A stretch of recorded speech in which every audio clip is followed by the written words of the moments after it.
Well, my name is Abdu Murray. I was born into a Lebanese Muslim family, specifically a Shiite Muslim family. And I took my Islam pretty seriously, and I was always challenged non-Muslims about their faith. They were a Christian, Jew, atheist, whatever it was. But there were the Christians occasionally who came back at me with a response to some of my challenges. And so I began to study the Bible to use it against Christians, to find out where the holes were.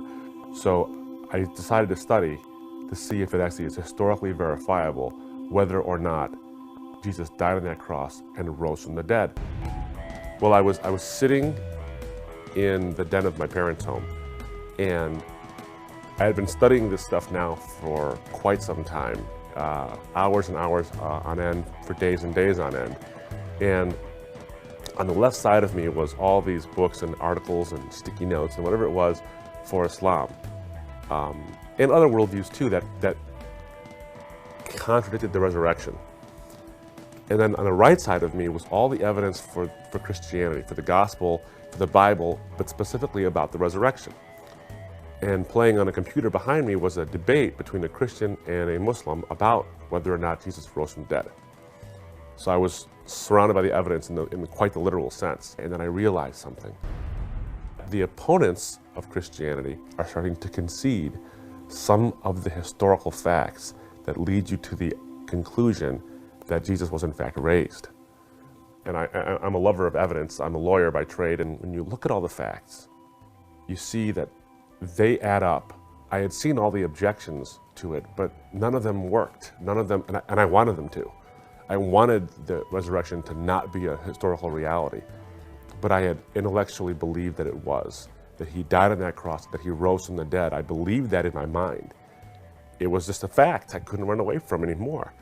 And I began to ask myself, why in the world won't I accept it though? Why won't I not just believe that it happened, but believe in it? And then I realized something.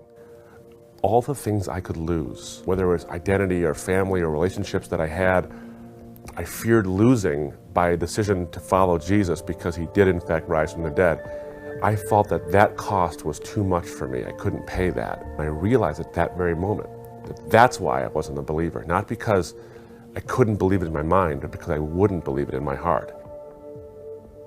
And I remember reading Romans 5, where Paul says, this is how we know God loves us, essentially, that while we were yet sinners, God's enemies, while we hated him, Christ died for the ungodly.